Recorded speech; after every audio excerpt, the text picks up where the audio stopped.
on pages 45 to 46 is this paragraph, quote, this is Colonel Corso talking about his handling and seeing this material. This is not a second, third-hand remove. This is Corso describing his own experience.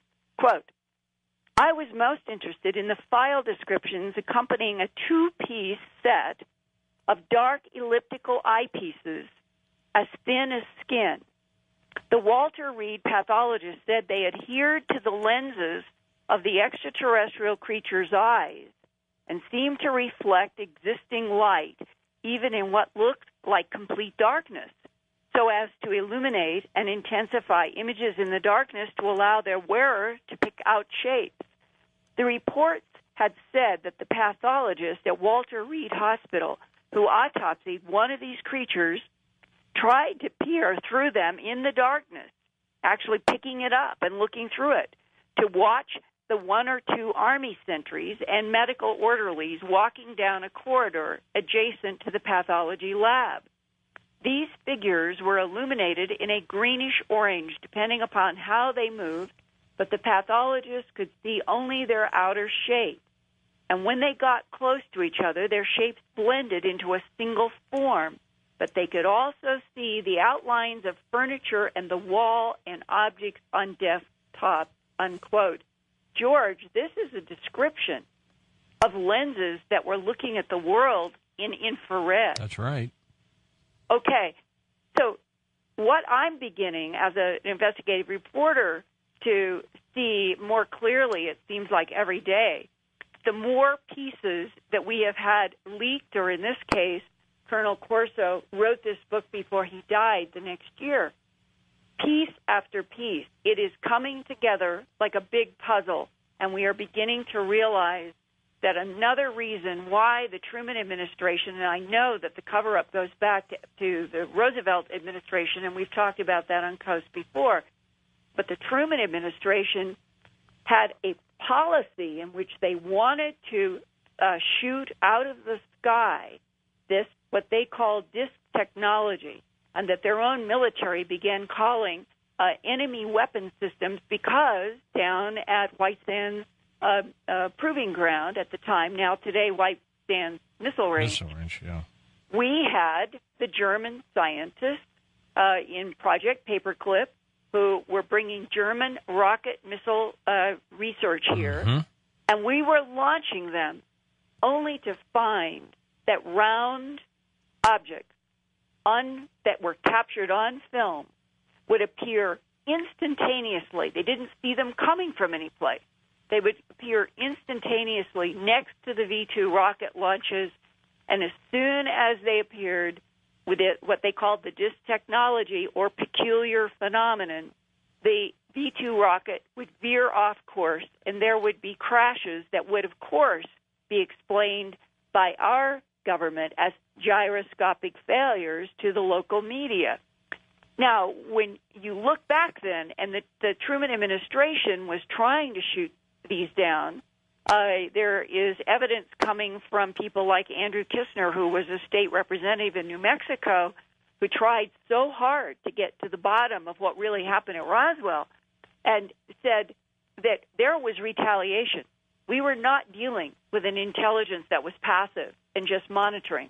There was retaliation in taking down our electromagnetic grids of power, interrupting a whole variety of things, and there is testimony in the Majestic 12 documents and the Interplanetary Phenomena Unit document that we lost planes, literally planes and pilots disappeared out of the sky when these craft were around. It wasn't just something, a melt and fire. They just literally disappeared. And these statements are written in the first, what's called the first annual report by Majestic 12 in what we think was 1952. There's an earlier report by the Interplanetary Phenomena Unit in 1947 when FDR was president. His Army Chief of Staff was George Marshall, and who was head of the Interplanetary Phenomenon Unit, and wrote memos to FDR on IPU stationery or memos was George Marshall discussing the interaction with Kraft.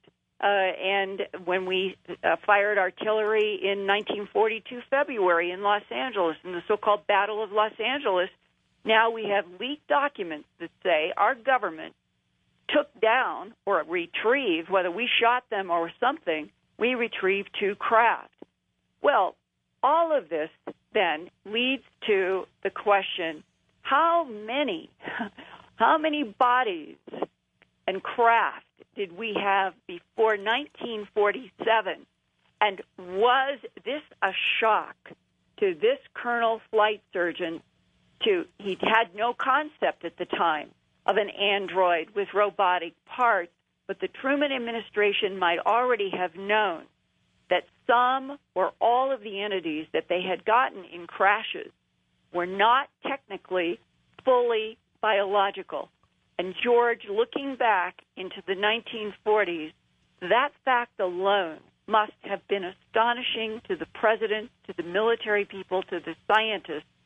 And one of the most interesting, and when we come back in the second segment and we hear that next audio, I'm going to quote from some of the leaked documents about who the surgeons might have been in that autopsy room.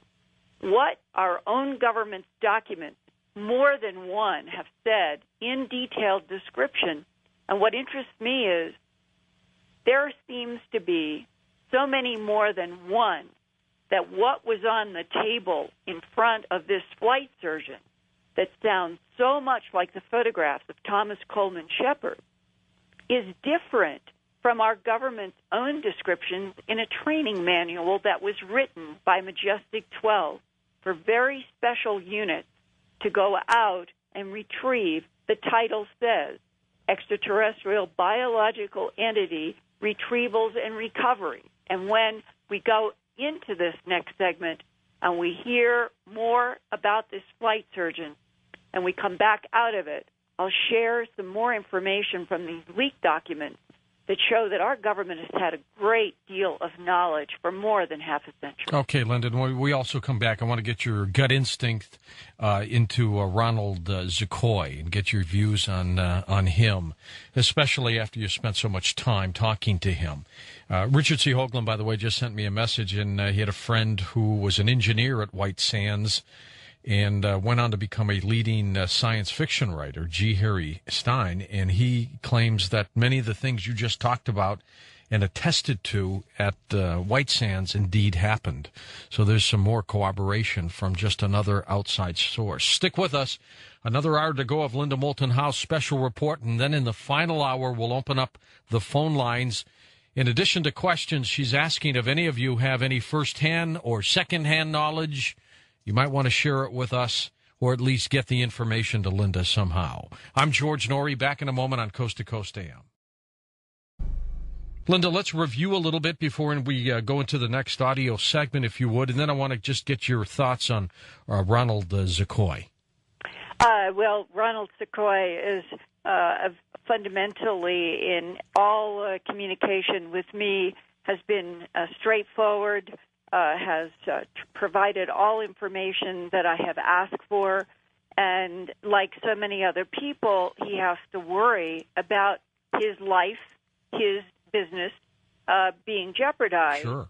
But he really feels strongly, like Thomas Coleman Shepard and a few others, that this is way past time for the facts and the truth to come out. If our government has a policy of denial, at least people who have some firsthand knowledge, if they will just step up to the plate and talk, and you will hear as we unfold in this hour his own thoughts about why he contacted me. Okay, give us a little review and then go right into your next segment, Linda. And where we have been, this is a discussion between a colonel flight surgeon and his employee, who was a manager of the retired flight surgeons company in Dayton, Ohio, and the time frame where this series of deep conversations took place over a period of weeks was from Christmas time